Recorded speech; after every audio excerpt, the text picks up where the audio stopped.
Estamos novamente juntos no Historicidade. Hoje nós vamos falar de um tema que é uma ferida aberta na história ocidental, por que não na história da humanidade. Nós vamos falar um pouco sobre a questão do Holocausto. Para isso, eu vou receber novamente o professor Gabriel Davi Pierin, que acabou de publicar um livro chamado Uma Estrela na Escuridão, que é uma biografia do único sobrevivente brasileiro ao Holocausto nazista. Professor Davi, novamente, muito obrigado por recebê-lo aqui. É um enorme prazer para mim poder conversar. Depois do nosso programa, nós participamos juntos, falamos de futebol. Hoje nós vamos falar de um outro assunto.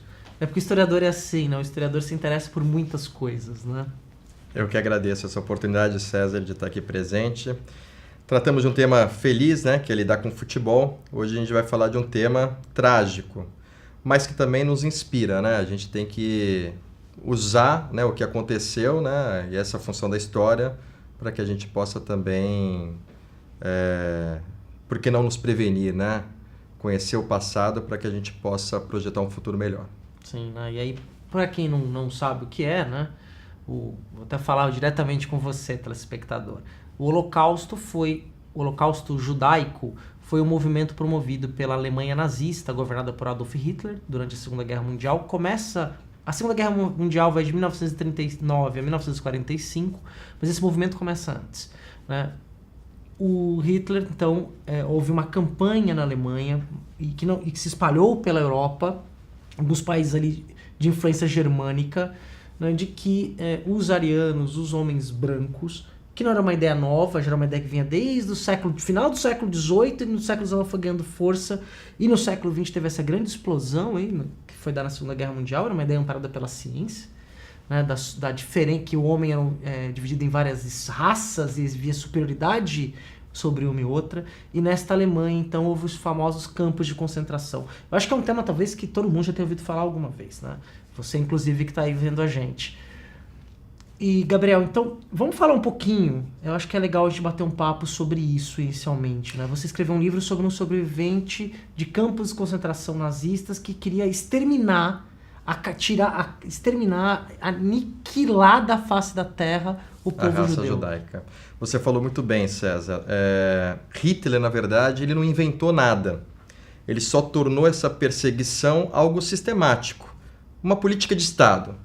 Mas a ideia, né, a teoria de superioridade de raça, como você colocou, era algo que já vinha desde o século XIX, né? E o antissemitismo é algo milenar, sim, é mais antigo ainda. Ele simplesmente juntou essas duas situações, né? A ideia de superioridade de raça e a ideia de que a raça judaica era uma raça inferior. Mas a gente também não pode descartar, né, separar da questão econômica. Era vantajoso oferecer isso para o povo alemão, na medida em que você tira algo de alguém, né, no caso do judeu, e oferece para o povo alemão. E antes da Segunda Guerra Mundial, né, começar, o povo alemão ele vinha de consequências terríveis da Primeira Guerra, né? O Tratado de Versalhes impôs uma condição cruel ao povo alemão e a Alemanha vivia tempos difíceis. Uma economia despedaçada, autoestima lá embaixo, aquele revanchismo também, né, que tomava conta. E, de repente, quando Hitler assume o poder, e ele chega ao poder pelos braços do povo, né? O Partido Nazista vai ganhando novos adeptos. Se torna a maioria no Reichstag, né, no parlamento exatamente, se torna a maioria no parlamento alemão. E com a morte, né, do presidente alemão, Hitler então se torna o líder, né? Ele une as funções que ele já tinha de chanceler com a função de presidente.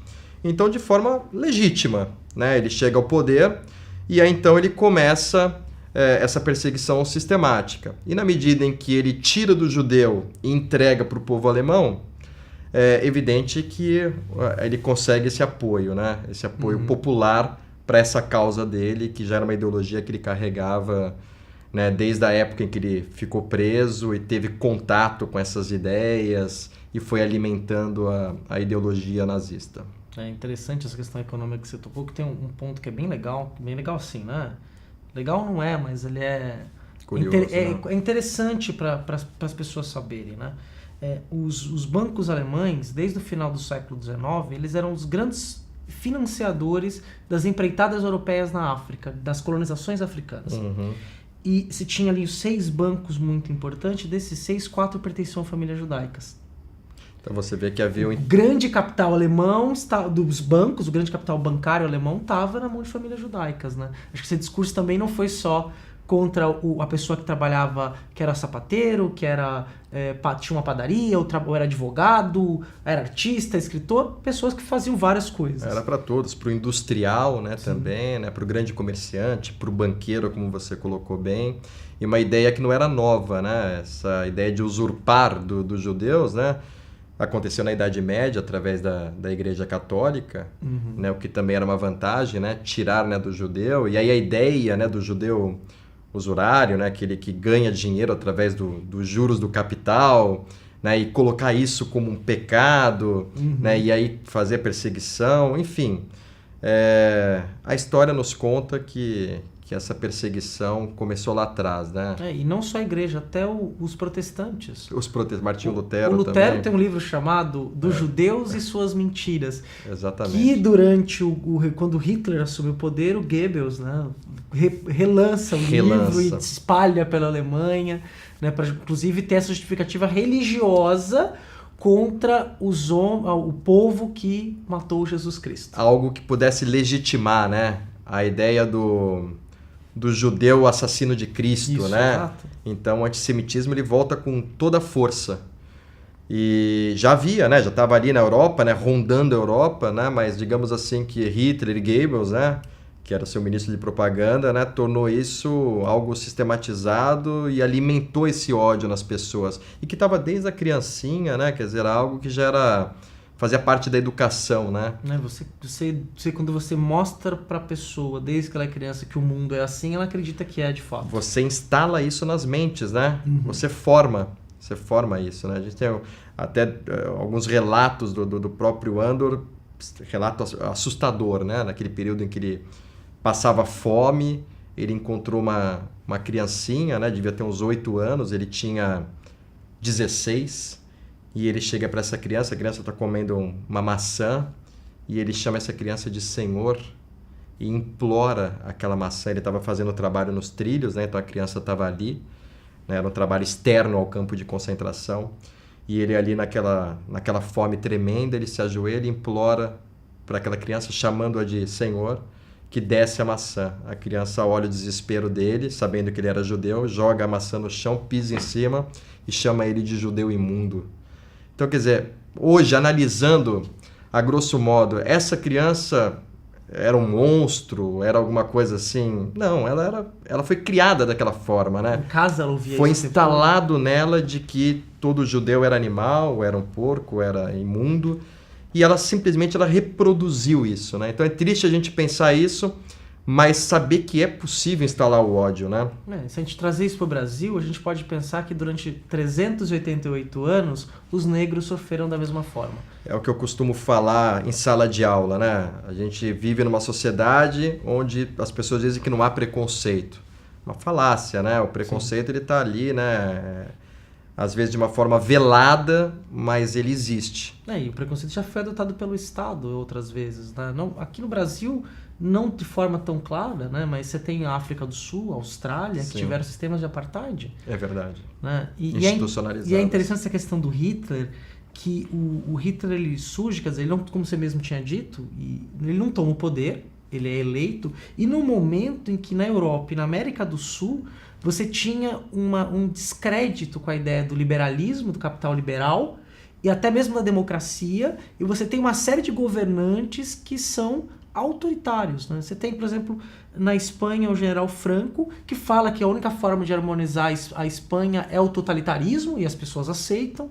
Você tem o Mussolini na Itália, você tem o Salazar em Portugal. Mesmo no Brasil. O Vargas, exatamente. em 37, dando golpe em cima do golpe, Estado Novo. O Perón na Argentina. Eu acho que assim, o Hitler surgiu para ele, né, no momento certo, né, na hora certa. Né? Então havia justamente essa dúvida, né, em relação ao modelo democrático, né? Por outro lado, havia também aquela ameaça comunista, né? Que eles também propagavam contra, né? Então o Ocidente ficou dividido entre uma democracia que não era tão forte assim, que tinha suas fraquezas, né? Principalmente por causa da crise de 29, e por outro lado aquela ameaça comunista que era um fantasma, né, para os ocidentais. E aí então Hitler ele surge, né? Esses modelos totalitários surgem assim como justamente, né, uma solução, né? Que seriam justamente estados fortes, né? Líderes, né? Marcantes, né? E a repressão que a gente conhece. Né? Disciplinadores. Que se envolve diretamente na vida do indivíduo. Aí a liberdade, né? Que já é visto como algo... A liberdade ela não pode ser individual, né? Importante é o coletivo, né? Tudo em prol de uma causa maior. Que é a nação. Que é a nação. Então, quer dizer, isso surge no Brasil, isso vai acontecer na Espanha, em Portugal, na Itália. E é justamente no modelo fascista italiano que Hitler se inspira, né? Sim, o Mussolini é o grande... Ele tinha admiração muito grande pelo Mussolini, né? Porque quando você para pra pensar, se você pensar simplesmente na parte econômica, os resultados econômicos foram positivos. Foram positivos. Né? Rapidamente, tanto na Itália quanto na Alemanha. Na própria Alemanha. A gente não pode tirar esse...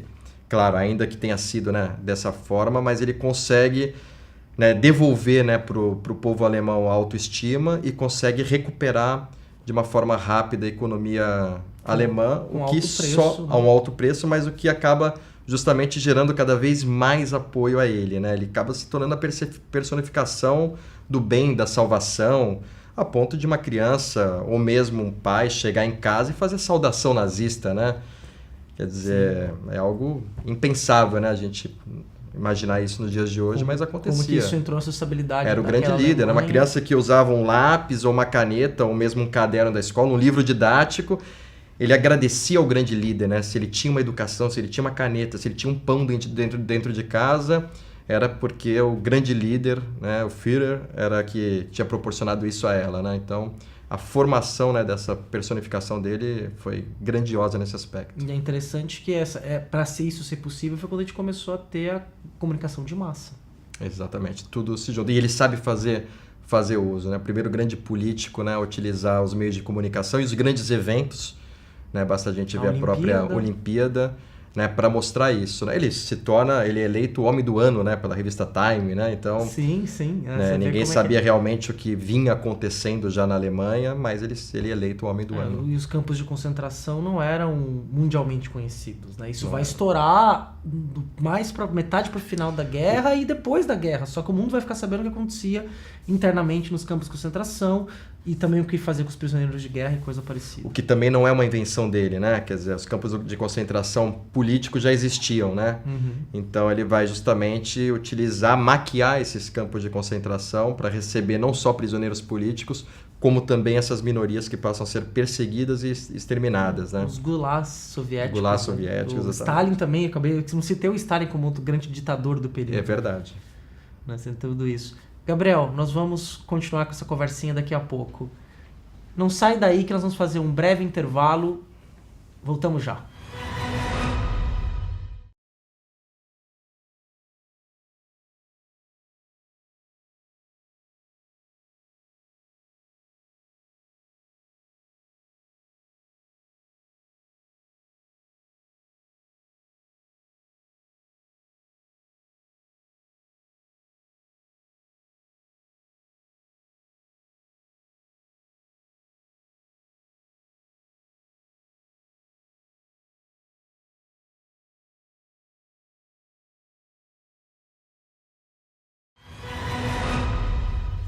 Voltamos aqui para o nosso segundo bloco do Historicidade. Estamos recebendo o professor Gabriel Davi Perim para falar sobre o seu livro recém-lançado chamado Uma Estrela na Escuridão, que é a biografia do Andor Stern, o único brasileiro sobrevivente ao Holocausto. Gabriel, então, para a gente voltar àquela conversa, nós demos acho, um panorama interessante em nosso bate-papo sobre um pouco sobre o antissemitismo, esse clima, essa política de Estado que levou aos campos de concentração, a solução final, como era chamada, né? A solução final é acabar de vez com os judeus. né? E aí o cinema retratou isso várias vezes, a lista de Schindler, Pianista. o pianista, aí tem uma lista de filmes interessantes que rememora, pra gente não, é uma história que a gente não pode esquecer de fato, né? Como a gente não pode... a gente tem que pensar muito antes de engolir cultura de massa, antes de permitir que o Estado crie discriminações, tire a liberdade, diminua as liberdades individuais, né? Isso é uma coisa pra gente ficar muito atento, porque pode acontecer em qualquer lugar do mundo, a qualquer momento do tempo, né? Então nós temos que marcar essa história. Eu quero conversar com você sobre o livro, só que eu quero muito receber o próprio Andor aqui. Eu acho que vamos fazer um programa especial com ele. Eu acho que essa entrevista com você é uma preparação para isso. É um momento bem especial para recebê-lo aqui, né? Contar uma história viva, né? Fazer um trabalho de história oral, que provavelmente foi o que você trabalhou quando você foi fazer essa biografia, né? Então, para começar, como é que você chegou no Andor? É uma história bastante curiosa. O Andor tinha esse passado dele como uma página virada na vida dele, né? Diferente de outros sobreviventes que se aproximaram dos diversos centros de cultura judaica, que passaram a dar palestras ou viver, né, esse passado, o Andor não. Virou a página, voltou ao Brasil, né? Ele é natural do Brasil, né? Nascido em São Paulo, ele é paulistano. Foi para a Hungria, viveu todo esse período, né, da sua infância e adolescência, né, até ser libertado.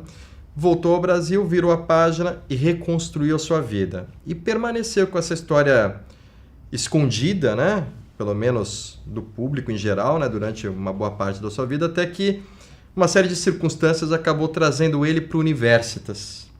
E aí então eu pude conhecê-lo num bate-papo que ele deu. Universitas, uma escola Aqui de Santos, a Colégio Universitas. Em 2009, ele deu a primeira palestra no Universitas e também foi a primeira palestra que ele fez na vida dele sobre esse tema. E aí, claro, que o assunto chamou a atenção dos alunos, né, todo aquele relato, né, de forma espontânea.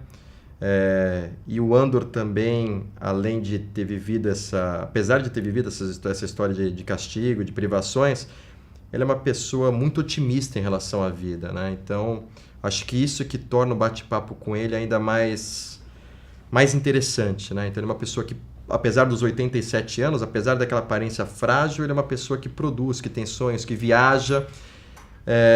Então, isso torna também o Andor uma pessoa especial. Então, em 2009 eu conheci, ele passou a dar essas palestras regularmente.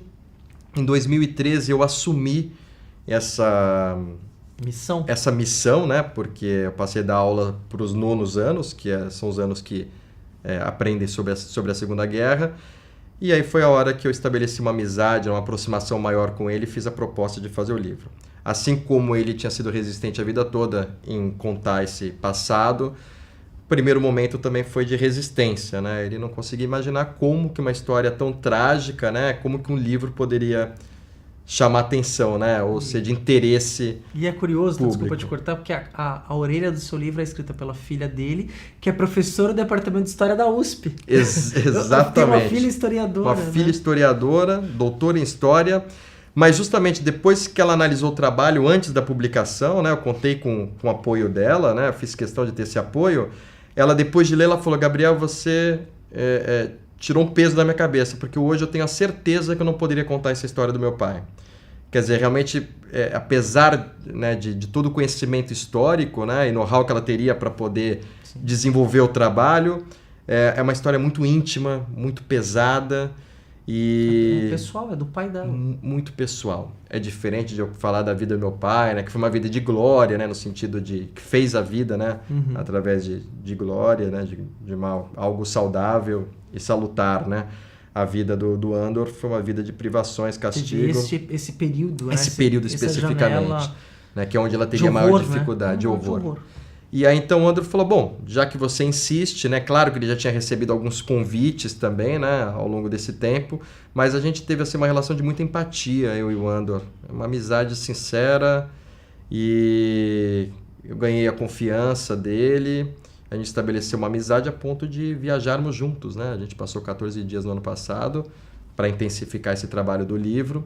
E foram 2 anos de muito contato, muitas entrevistas, muito bate-papo, de viagem e o livro está aí pronto. Você viajou com ele pela Europa. Sim. Conta dessa viagem. Então, em outubro a gente começou, né? A gente fez a primeira entrevista em outubro de 2013.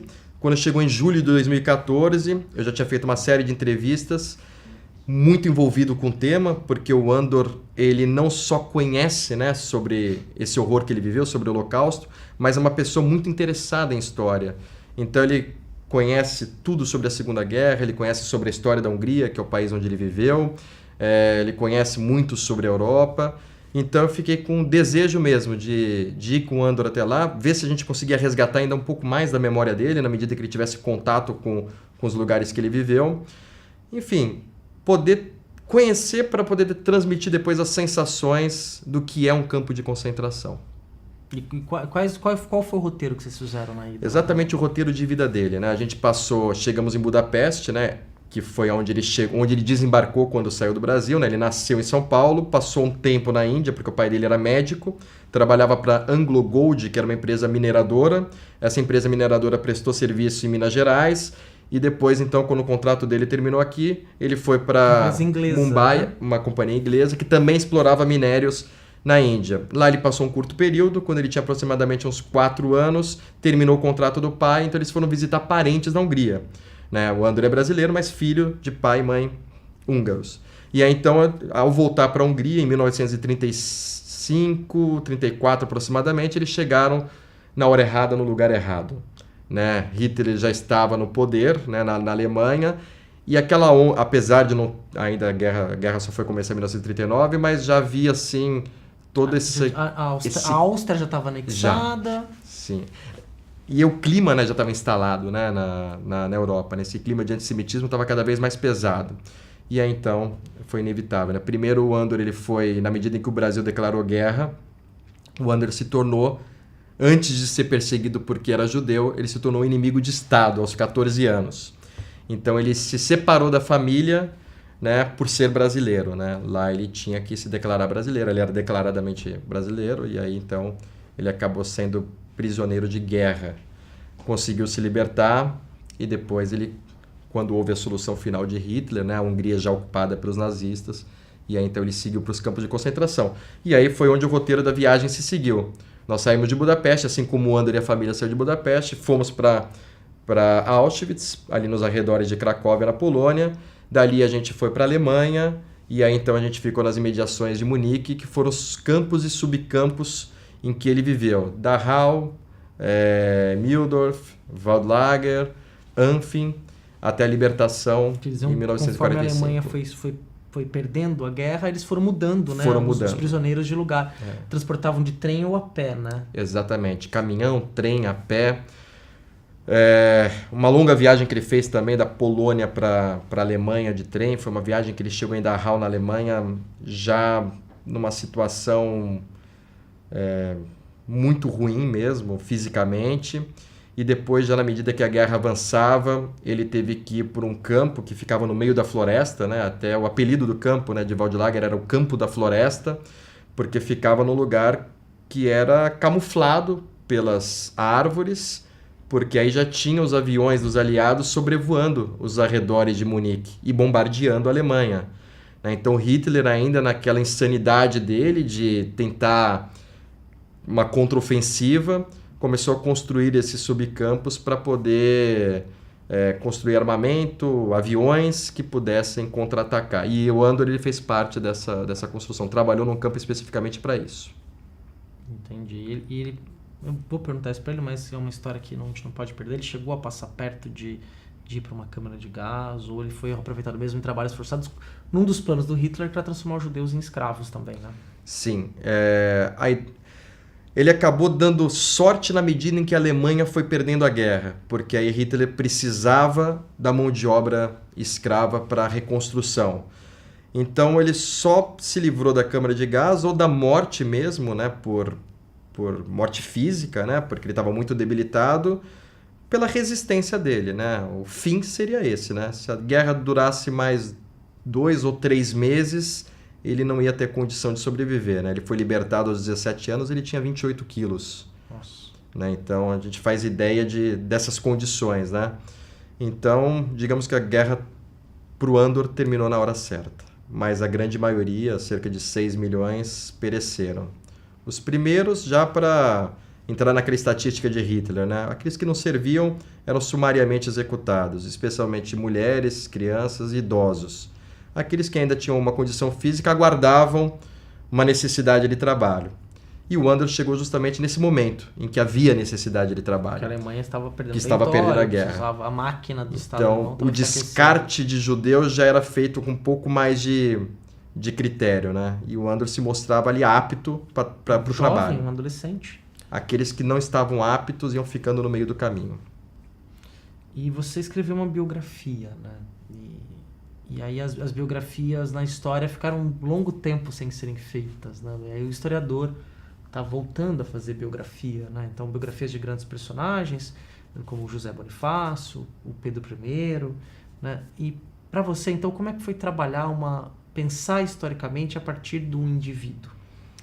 E o mais interessante, né? Um indivíduo que está aí, vivo, né? Para poder transmitir as sensações. Mas também dono de uma memória privilegiada e de um senso fora do comum. Ele gosta sempre de dizer que a mente da gente mente pra gente. Essa frase eu não esqueço. E como historiador eu tenho que levar muito isso em conta, né? Quer dizer, não é escrever aquilo que eu gostaria que ele falasse ou que existisse, mas o fato. Então ele procura tomar muito cuidado, ele é muito criterioso. Num dos encontros que a gente teve, né, na viagem, né, em Dachau, ele estava muito debilitado e ele se esforçou muito para falar. E aquilo que ele não conseguia, né, aquilo que ele não lembrava, ele se omitia. Ele falava, Gabriel, aqui eu não consigo lembrar, eu estava muito debilitado, eu não tenho lembrança desse lugar. Então ele é um homem que faz o possível para não fantasiar o que ele viveu, para se ater ao trabalho histórico, firme. Né? Então, acho que esse é o meu papel como historiador. Né? Então, biografias são escritas por escritores, por jornalistas, por curiosos, existem as autobiografias, e a biografia feita por um historiador requer esse cuidado, né? Esse cuidado de se ater ao passado, se ater ao fato histórico, e por isso até que a viagem foi pertinente naquele momento. E onde que a pessoa que está em casa encontra o seu livro? Então, o livro pode ser adquirido na Papes Esporte, né, que vende uniformes escolares e também vende livros didáticos e paradidáticos, na Rua Bento de Abreu, perto do Supercentro, de minha propriedade, a loja, mas também pode ser adquirido através do site da editora, a editora Ateliê de Palavras, do nosso amigo, professor e jornalista Marcos Vinícius. Então, quem tiver interesse pode entrar também no site www.ateliedepalavras.com. E breve vai estar em outras livrarias também. A gente está negociando com algumas livrarias de Santos. Teremos o lançamento também em São Paulo, agora em dezembro, na Livraria da Vila. Ok. Gabriel, foi um prazer recebê-lo aqui novamente. Prazer é todo meu, César. E espero poder contar contigo aqui em outras oportunidades para a gente bater mais papo sobre histórias alegres, histórias tristes, sobre a vida humana. Será um prazer. E muito obrigado você que ficou com a gente até aqui. Aguardo você na próxima semana. Não esqueça de curtir nossa página no Facebook, de assinar nosso canal no YouTube e também de conferir o nosso site. Um grande abraço, até semana que vem.